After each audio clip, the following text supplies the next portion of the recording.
Local ট্রেনে শ্লীলতাহানির ঘটনা, শান্তিপুর লোকালে শ্লীলতাহানির অভিযোগ।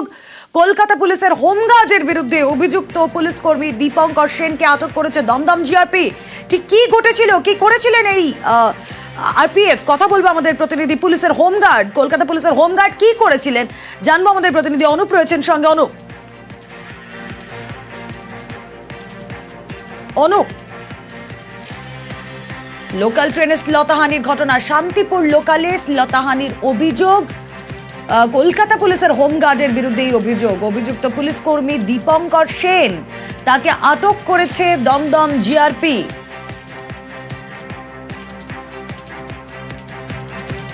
লোকাল ট্রেনে শ্লীলতাহানির ঘটনা, শান্তিপুর লোকালে শ্লীলতাহানির অভিযোগ, কলকাতা পুলিশের হোমগার্ডের বিরুদ্ধে এই অভিযোগ। অভিযুক্ত পুলিশ কর্মী দীপঙ্কর সেন, তাকে আটক করেছে দমদম জিআরপি।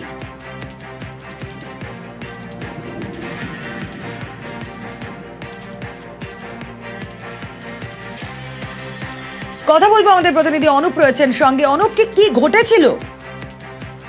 একেবারে এক পুলিশ কর্মী হোমগার্ড, তার বিরুদ্ধেই কিন্তু এবার শ্লীলতাহানির অভিযোগ। আপ শান্তিপুর লোকাল, এই লোকালেই কিন্তু একেবারে এক তরুণীকে একেবারে শ্লীলতাহানি করে কলকাতা পুলিশের হোমগার্ড, এমনটা জানা যাচ্ছে।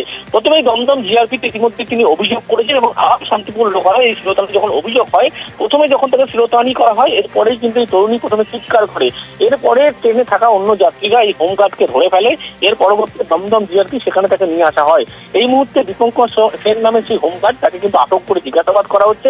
যেহেতু তরুণী লিখিত অভিযোগ দায়ের করেছে দমদম জিআরপিতে, পুলিশের পক্ষ থেকে গোটা যাবতীয় বিষয় খতিয়ে দেখা হচ্ছে, মদ্যপ অবস্থা ছিল কিনা। কিন্তু অন্যদিকে একই যখন আপ শান্তিপুর লোকালে করে এই তরুণী এবং এই হোমগার্ড তিনি যখন যাচ্ছিলেন, সেই সময় কিন্তু ট্রেনের মধ্যে চলন্ত ট্রেনে শ্লীলতাহানি করে। এরপরেই তরুণী চিৎকার করলে অন্য সহযাত্রীরা তাকে ধরে ফেলে। এরপরেই দমদম জিআরপিতে ইতিমধ্যে আটক করে এই হোমগার্ডকে যখন জিজ্ঞাসাবাদ করা হচ্ছে, অন্যদিকে তরুণীর বয়ান কিন্তু পুলিশের পক্ষ থেকে লিপিবদ্ধ করা হচ্ছে। বেশ।